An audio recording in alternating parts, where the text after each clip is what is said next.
OK. Alors, est-ce que vous pouvez vous présenter à moi? Qui êtes-vous? Alors, je suis Monsieur Boumediene Nasriene. Donc, je suis architecte des PLG, mais j'étais professeur de génie civil dans l'académie de Poitiers pendant plusieurs années. Et actuellement, je suis à la retraite. OK, Et je vais faire la formation Greta à partir du mois de septembre. très bien. Madame?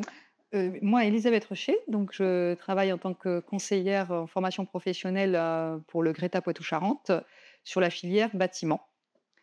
Le Greta Poitou-Charentes étant l'organisme de formation, rattaché, à l'éducation nationale pour, le développement de la formation continue, des professionnels et demandeurs d'emploi.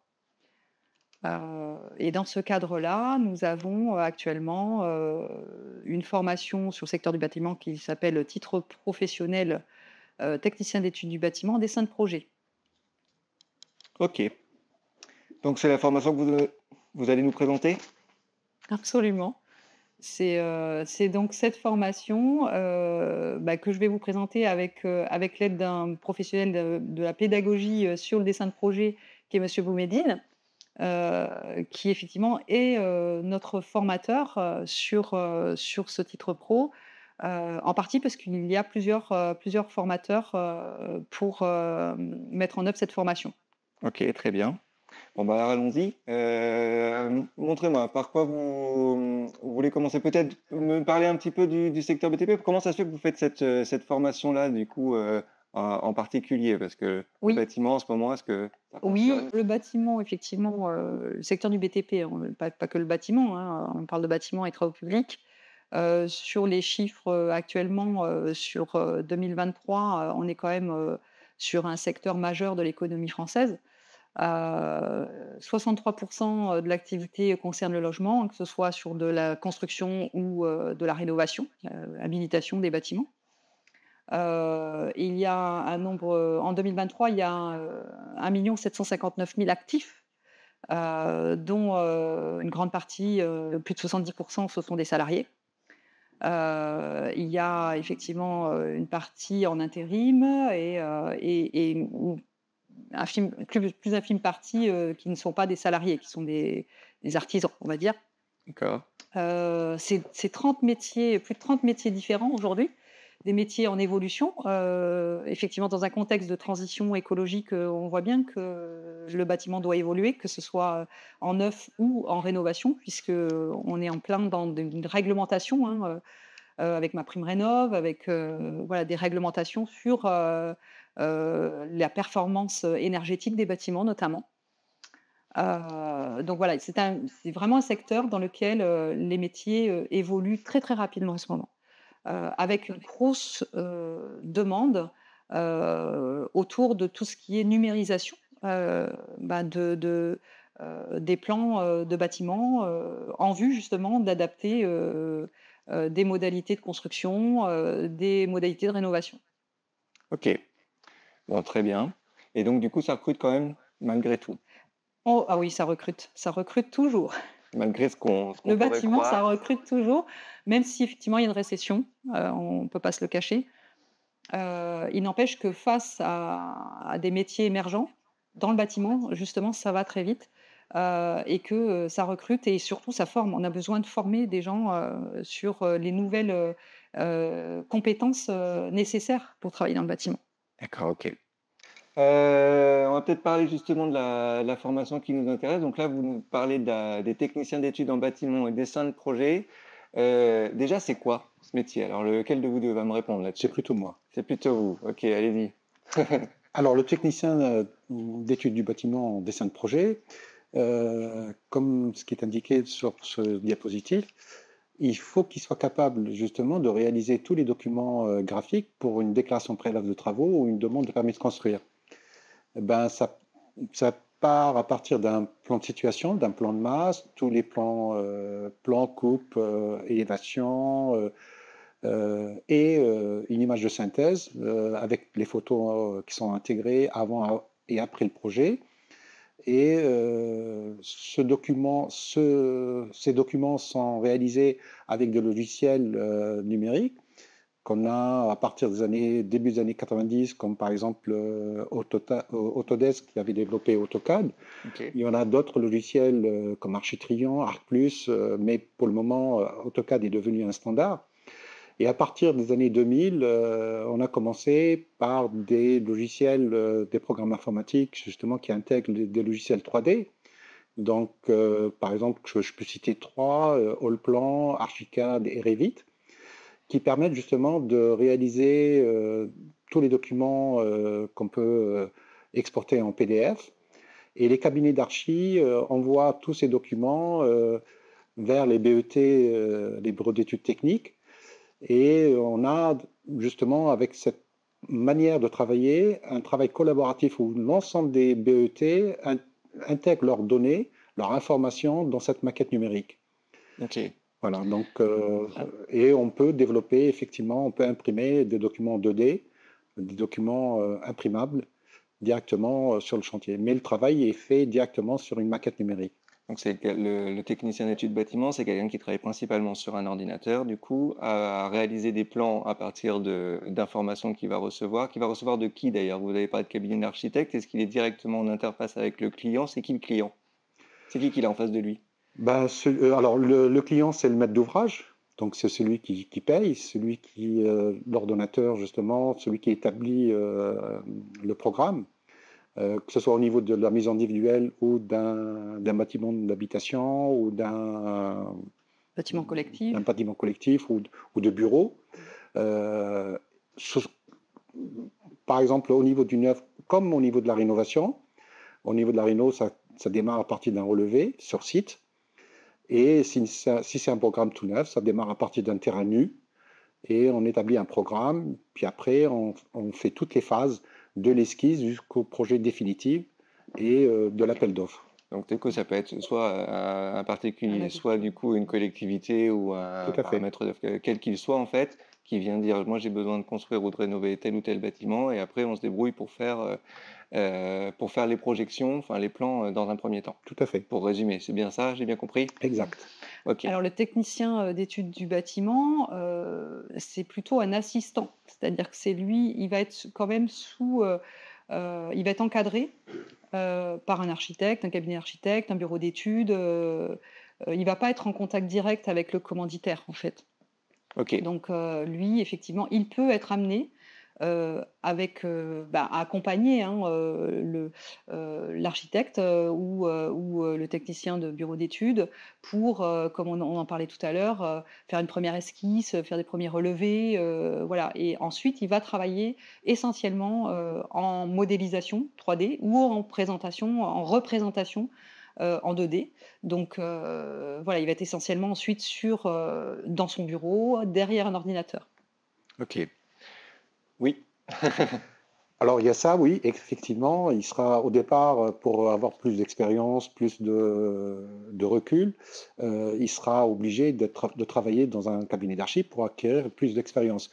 Cela dit, un technicien, par exemple, celui qui a des compétences, peut, à travers ce diplôme de technicien d'études bâtiment en dessin de projet, j'ai eu des élèves qui avaient obtenu cette compétence, ce diplôme, et qui ont ouvert leur cabinet de maîtrise d'œuvre, et ils font quelques travaux de rénovation et même des bâtiments tout neufs, des maisons individuelles, mais l'obligation c'est d'avoir 150 mètres carrés de surface plancher inférieur, voilà, en dessous.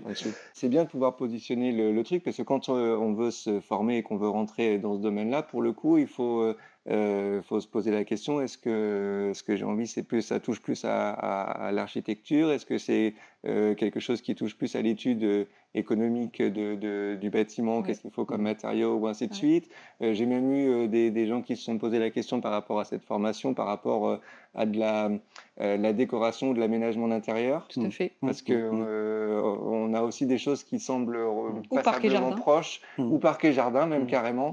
Donc pour le coup, donc a priori ça peut couvrir Tout à fait. Tout se change d'un point de vue Énormément technique, même. alors Tout à fait. après à différents niveaux, mais Avec effectivement des domaines de spécificité qui vont, voilà, qui nécessiteront sans doute, une formation ultérieure, Mmh. si on part sur, de l'espace vert, enfin parc et jardin, de l'architecture, extérieure, c'est Mmh. là on va pas du tout étudier, on est vraiment sur le bâtiment là, on est Mmh. vraiment sur du dessin de projet bâtiment.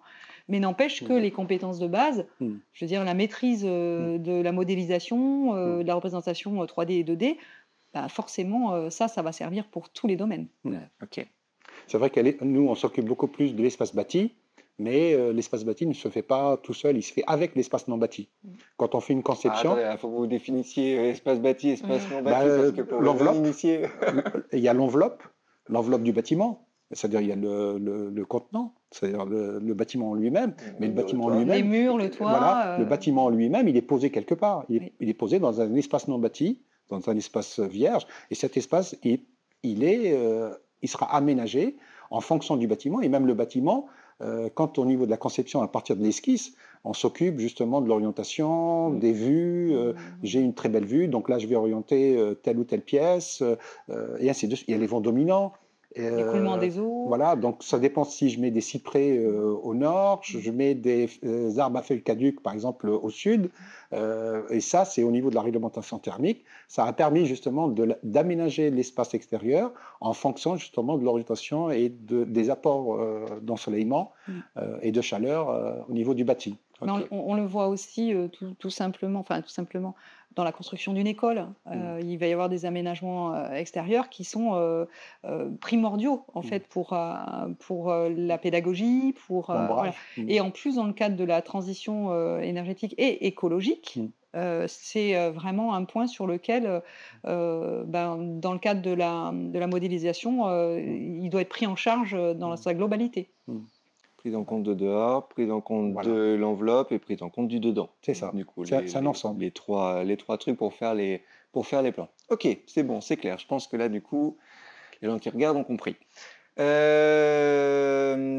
présume que on va peut-être rentrer un peu plus dans le détail de ce qu'il y a. Alors, je sais pas. Alors oui, peut-être sur les blocs de compétences. Alors c'est une formation donc qui est organisée en blocs de compétences aujourd'hui, hein. Donc ça, c'était plutôt les objectifs de la formation. Concrètement, comment ça se passe?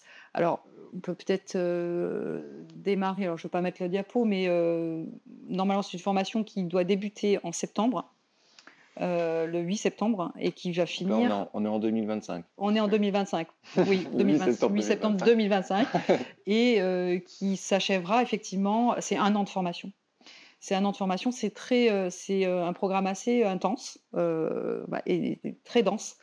Et donc les examens se feront en septembre 2026. Donc la formation finit au-delà du 15 septembre, autour du 15 septembre 2026. Ok. Voilà. Donc il y a 3 blocs de compétences à valider. Sachant que c'est organisé, toutes les formations aujourd'hui certifiantes sont organisées en blocs de compétences, ce qui permet, même si on ne valide qu'un bloc, il est valable, alors pas à vie, mais à la vie de la certification. C'est-à-dire que tant que le TP, technicien d'études du bâtiment en dessin de projet existera, il y a possibilité de valider le 2e bloc, le 3e bloc pour avoir la certification.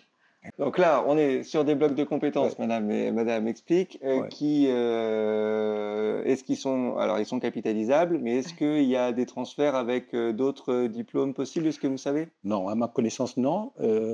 Ce qui est important à savoir, c'est que le jour de l'examen, donc le postulant, l'étudiant, le futur technicien, il va passer les 3 blocs en même temps, les 3 blocs de compétences.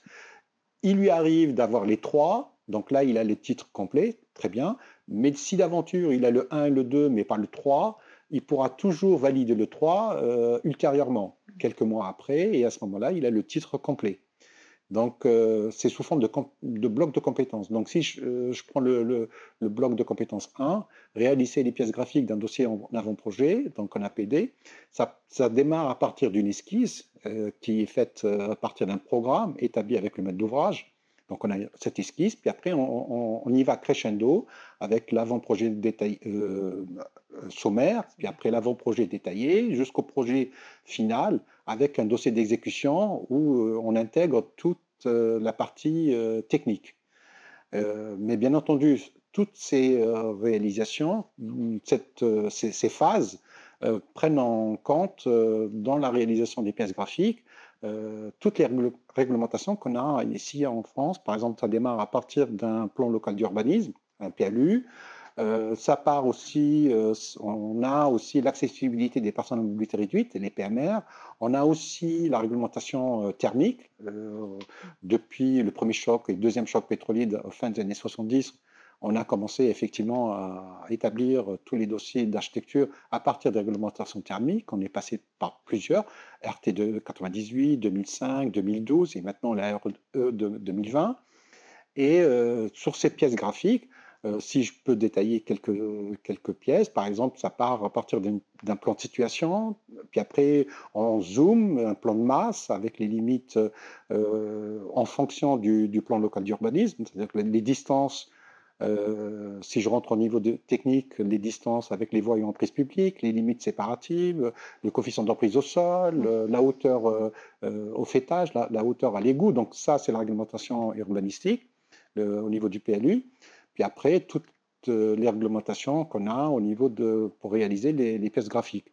Puis après. Attendez, je vous arrête, vous allez vite. Oui. Donc, du coup, dans cette histoire-là, ce que moi j'en comprends de ce que vous êtes en train de me dire, c'est que ce bloc inclut la connaissance du coup de ces différentes, en tout cas la prise en compte de ces différentes réglementations et de ces différentes lois qui viennent s'enchevêtrer, parce qu'il n'y en a pas qu'une et elles ont toutes des exigences, ce qui touche au handicap, ce qui touche à l'urbanisme strict, ce qui touche à l'environnement, j'imagine que c'est thermique, des trucs différents voilà, qui viennent se rajouter.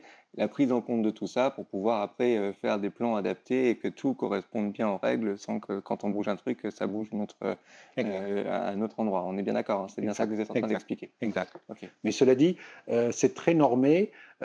Quand on réalise un dossier de permis de construire, c'est très normé. Par exemple, si je prends par exemple les permis de construire concernant les maisons individuelles, on a PCMI 1, permis de construire maison individuelle avec le plan de situation, le plan de masse, les plans, par exemple, on peut prendre les plans des étages, une coupe de profil le long du terrain pour savoir si le terrain est en pente ou plat, avec les abords à côté, les élévations, les façades, et on intègre avec les photos avant, après, avec une image de synthèse. Voilà. Donc c'est très très normé pour réaliser un dossier de permis de construire. Oui, il y a après, différentes étapes à réaliser en plan pour pouvoir comprendre, mais en tout cas, elles sont demandées de toute façon. Tout à fait. Tout à fait. Donc ça, c'est les pièces graphiques. Et il y a aussi les pièces écrites. Alors les pièces écrites, il peut y avoir un petit descros, ça peut avoir un petit descriptif pour décrire justement le projet. Puis après, il y a tous les documents CERFA qu'on doit remplir avec le nom du maître d'ouvrage, l'adresse, le numéro du cadastre, les surfaces planchées au niveau fiscal et ainsi de suite. Donc, pièces graphiques et pièces écrites. Puis après, on dépose ça à la mairie et il y a la durée du traitement, 2 mois ou 3 mois, ça dépend si le projet est en zone protégée ou pas. Okay, voilà. Alors, on n'a pas répondu à la question quand même, qui était les passerelles et poursuites d'études possibles. Et effectivement, avec actuellement l'enjeu en termes, je veux dire, de perspectives professionnelles, d'être formé au BIM. Donc, est-ce que tu peux nous expliquer? Oui, c'est-à-dire qu'à partir, comment ça se passait à l'époque? On avait le BIM, c'est une conception de travail, un travail collaboratif. Ça, c'est le plus important. C'est une manière de travailler. Cette manière de travailler, alors, avant, on avait des plans 2D, puis après, on développait ce qu'on appelle des pièces écrites, des CCTP, des cahiers de clauses techniques particulières, et chaque fois quand on déroulait ou on regardait un plan 2D, pour savoir quelles sont les caractéristiques au niveau de la menuiserie, quelles sont les caractéristiques au niveau du plancher, quelles sont les caractéristiques d'une cloison ou d'un mur, on allait dans les pièces écrites, dans les CCTP, cahiers des clauses techniques particulières, et on regardait de quoi était composé le plancher, la cloison, le faux plafond, et ainsi de suite. Alors, c'est des plans immenses. Voilà, c'est des plans immenses. Donc, on avait les pièces graphiques et les pièces écrites. Avec le BIM, Building Information Modeling, on peut le traduire en France, c'est un acronyme anglais, on peut le traduire par maquette numérique, données de maquette numérique, et l'élément le plus important, c'est de l'information. C'est une maquette parlante, c'est comme une carte vitale, c'est la carte vitale du bâtiment. On ouvre la maquette, c'est pas du SketchUp, c'est une maquette numérique. On ouvre la maquette avec des logiciels dédiés comme Allplan, Archicad ou Revit. Il suffit de cliquer sur un élément du bâtiment et on Ça a vous donne toute toutes les l'information qui informations. se déroule. Qui déroule. Par exemple, si je clique sur un mur, sur une paroi, je peux avoir tous les composants, tous les matériaux avec leurs caractéristiques thermiques, acoustiques.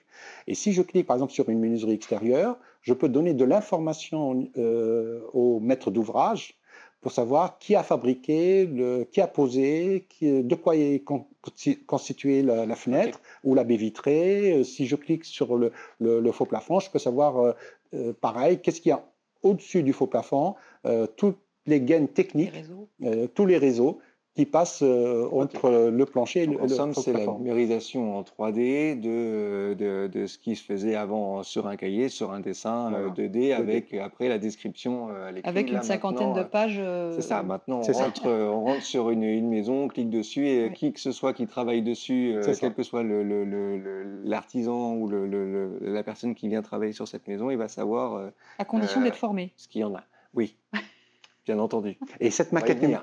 maquette numérique, normalement, elle est utilisable par tous les corps d'État qui vont intervenir à l'intérieur. logique. Du maçon, du charpentier, du couvreur, du menuisier, du plaquiste, de l'électricien, du plombier, du chauffagiste, de celui qui installe la climatisation, et ainsi de suite. Voilà. Ok, Super. Tout le monde intervient. C'est Très pour ça que bien. je disais, c'est un travail collaboratif. ça c'est très clair. Ensuite, est-ce qu'on passe quoi? Est-ce que c'est un deuxième bloc? Est-ce que on part Ah là, on a décrit tous les blocs en on a fait. déjà Oui. décrit Ouais. tous les blocs Oui. de tout ce Ouais. qu'il y avait Ouais. dedans? Ouais. Oui, parce que le premier s'appelle réaliser les pièces graphiques d'un dossier. C'est en phase avant-projet, phase projet Ok. et les livrables, Oui. je pensais. Bloc 3, on ne voit pas, mais je ne sais plus ce qu'on a. D'un C'est sur un bâtiment existant, sur le bloc 3. Oui, Ouais. j'ai parlé d'esquisse, APS, APD, projet et projet d'exé. Ok. Donc, est-ce que vous voulez qu'on regarde si on a oublié Alors, des choses? c'est vrai que le programme est très dense en fait. Voilà, donc dès qu'on va rentrer dans un détail, je pense que là, on en Ouais. a pour des heures d'explication. Mais après, c'est sur. Je peux dire au niveau de réaliser un relevé d'un bâtiment, c'est avec tradition, d'une façon conventionnelle, c'est-à-dire qu'on le réalise avec une table debout à main levée, mais maintenant, c'est vrai qu'on peut le réaliser aussi avec un scanner 3D. Ouais. Quand c'est un bâtiment assez compliqué, par exemple une abbaye ou une église avec des murs qui ne sont pas tous à 90 degrés, donc on peut réaliser avec un scanner 3D. Donc ça se fait par les topographes qui le réalisent. Donc le technicien d'études bâtiment en dessin de projet, ben, s'il a des appétences, il a envie de s'orienter vers le scanner 3D, il peut le faire. Ouais. Et on a même la possibilité d'avoir un casque à réalité virtuelle pour voir le bâtiment de l'intérieur. Oui, ça c'est une autre Ouais. option. Ouais. C'est une autre option, oui. D'accord, ok. Après, pour rentrer en détail sur le métier, pour encore une fois ceux qui regardent la vidéo, en dessous, en description, vous aurez la fiche de l'ONICEP qui décrit le métier en détail pour que vous puissiez essayer de comprendre ou visualiser un petit peu plus en fonction du niveau de connaissance que vous avez déjà à la base. En tout cas, moi, ce que j'en comprends là de ce que vous m'expliquez, c'est ce qu'on disait tout à l'heure. Une personne qui doit réaliser principalement des modélisations de commandes de bâtiments, que le bâtiment lui-même, et puis la prise en compte de tout ce qu'il y a autour, la prise en compte de la législation, pour pouvoir faire du travail, enfin, en tout cas de la construction en partenariat, même si je vois dans le déroulé à un endroit assez peu de contact avec les personnes extérieures. Oui, la partie. C'est vraiment la partie avec le commanditaire. En fait, c'est le cabinet d'architecte enfin voilà, ça va être l'architecte lui-même qui va être en relation. ou le technicien du bureau d'études qui est chargé de cette mission-là. Mais il peut y avoir néanmoins, je veux dire, pas une obligation, mais un besoin d'aller sur le terrain pour reprendre certaines mesures, même en cours de projet, adapter, voir un petit peu ce qui est réalisé, s'il n'y a pas des contraintes supplémentaires, si, enfin voilà, donc ça peut nécessiter, mais ça dépendra vraiment de l'organisation en interne de la structure dans laquelle travaille le technicien d'études du bâtiment, en fait. C'est ma question suivante, justement. Du coup, dans Voilà. quel type de structure il peut travailler, ce professionnel? Alors, les structures les plus, je veux dire, Mm. de façon contre-intuitive, on peut dire c'est dans un cabinet d'architecture, ou effectivement un constructeur de maisons individuelles. Ça, c'est... Mais le plus important, je dirais que ce qui va se passer dans les années futures, je crois que c'est tous les gestionnaires de patrimoine immobilier au niveau de l'entretien des bâtiments en matière de rénovation, surtout en rénovation thermique. Là, il y a un chantier énorme qui s'ouvre. Il y a énormément de bâtiments passoires, énergivores. Et je pense que c'est dans ce secteur-là que le technicien en BIM sera vraiment utile à partir d'un relevé et modéliser le bâtiment existant et d'introduire toutes les données euh, pendant la rénovation. Et c'est-à-dire, c'est des quoi? C'est des cabinets spéciaux qui font que ça? C'est intégré à quoi? Parce que là, vous avez parlé de cabinet architecte, vous avez parlé de constructeurs de maisons individuelles, et là, vous êtes en train de parler d'un autre type de structure Ouais. liée à la rénovation énergétique. Mais alors, du coup, c'est quoi? C'est des structures qui sont dédiées à ça? Concrètement, qu'est-ce que... C'est effectivement, moi je dirais que c'est un troisième secteur qui est méconnu actuellement, c'est la gestion du patrimoine. Patrimoine bâti. Par exemple, tous les syndics de copropriété, quand il y a les copropriétaires disent, par exemple, il y a une fenêtre qui a été cassée ou une porte ou un élément, ils sont obligés de déléguer une personne. Elle se déplace in situ, elle regarde, elle voit, puis après elle se dit, bon, mais qui a remplacé cette porte ou qui a remplacé tel ou tel équipement dans ce bâtiment? On va chercher effectivement qu'il y a 5 ans, 10 ans, il y a telle entreprise qui avait été intervenue dans ce bâtiment, et c'est un peu fastidieux. Par contre, au niveau de la maquette numérique, quand on a modélisé le bâtiment, il suffit de mettre la clé USB, on regarde la maquette et on se dit, bon, cette fenêtre a été remplacée par telle entreprise et c'est telle caractéristique qui a été prise en compte et voilà, directement. Ça, j'ai compris. C'est de l'information au niveau de la gestion du bâtiment. Mais vous ne répondez pas à ma question, Non. qui est l'employeur concrètement. Ce n'est pas le syndic de copropriété, c'est qui? Actuellement, non. Effectivement, on est sur du patrimoine bâti. Je pense que là, on va s'adresser, c'est des collectivités, Voilà. ou effectivement des gros groupes qui ont la possibilité d'internaliser cette compétence-là. Parce qu'effectivement, je veux dire, un individuel comme vous et moi, forcément, soit j'ai l'appétence pour modéliser ma maison en 3D, soit je passe par quelqu'un qui est un spécialiste. Donc voilà, ça va être effectivement... bon, c'est joli. Ça va être effectivement plutôt la gestion par les collectivités du patrimoine bâti en général. Il y a des services déjà en interne qui s'occupent de ça.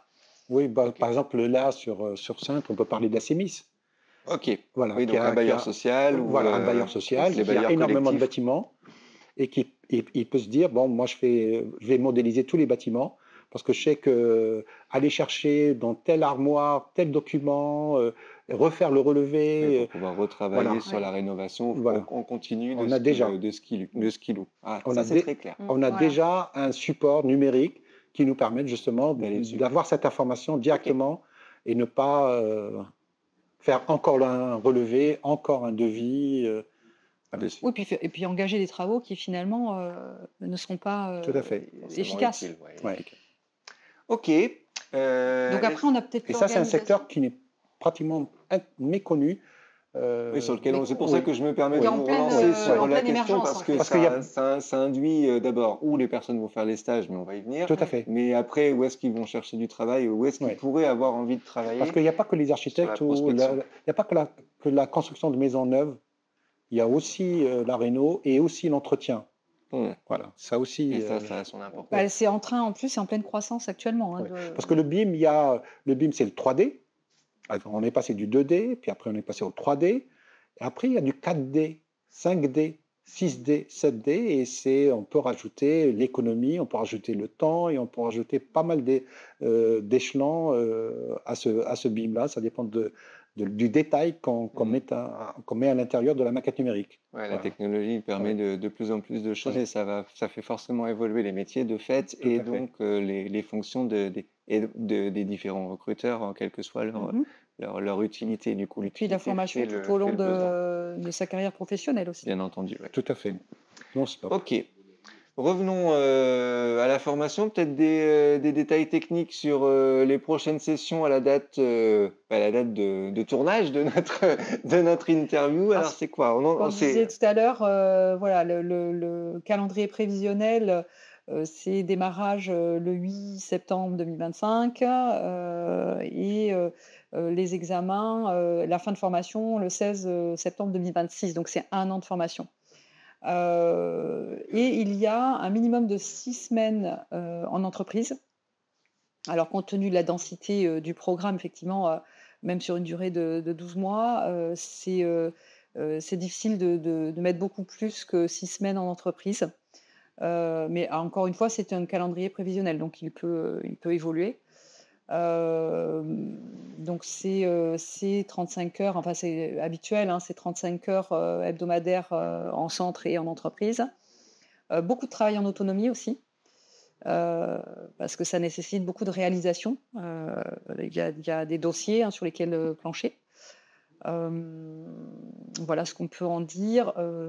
Après, on l'a déjà dit peut-être, je ne sais plus. On est dans le cadre du plan régional de formation, Alors, donc c'était ça ma question passe. suivante. Du coup, ça s'adresse. Alors, Voilà, c'est donc financé par la région voilà, ça Nouvelle-Aquitaine. s'adresse aux demandeurs d'emploi. Ok.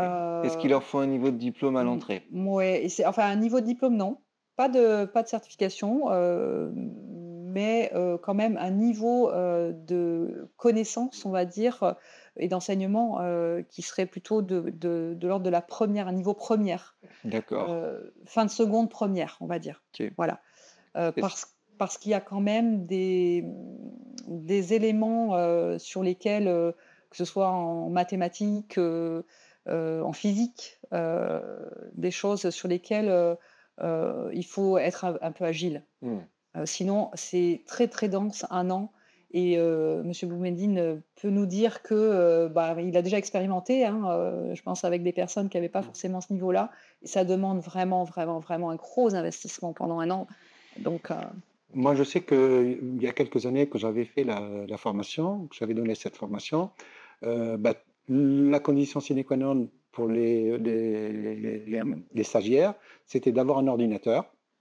L'avantage qu'on a, c'est qu'il y a pas mal de programmes informatiques qui sont offerts. C'est des programmes informatiques offerts aux étudiants, même aux enseignants. Mais on dit toujours quand le produit est gratuit, c'est vous, le produit. c'est vous le produit. Vous Hein. avez raison. Donc, que ce soit Allplan, que ce soit Archicad ou Revit, vous avez une licence gratuite pendant un an parce que vous êtes en formation. Et je sais que quand les étudiants sortaient de la journée de formation, ils rentraient chez eux, le week-end aussi, il faut travailler. C'est vrai que c'est des heures, il faut investir beaucoup d'heures pour acquérir l'outil, cette connaissance de l'outil, c'est pas évident, parce qu'il n'y a pas que l'outil, il y a aussi toute la partie technique. On part des fondations Oui, tout jusqu'à ce qui la mise hors d'eau et hors d'air. Donc il y a toute la technologie du bâtiment, il y a l'outil à maîtriser, mais si on arrive à maîtriser l'outil, puis après c'est bon.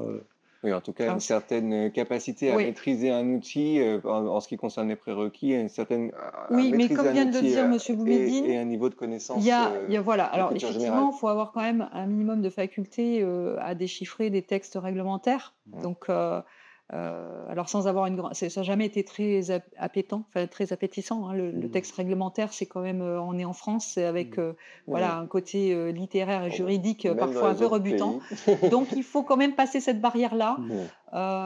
Alors ça ne veut pas dire que ça ferme les portes à quelqu'un qui aurait, un CAP par exemple, hein, mais qui se serait en autodidacte aussi, acculturé, formé, pas du tout. Ou quelqu'un qui, veut faire une reconversion, ou une évolution professionnelle, et qui n'a pas forcément, le bac, hein. Je veux dire, c'est ouvert, Mmh.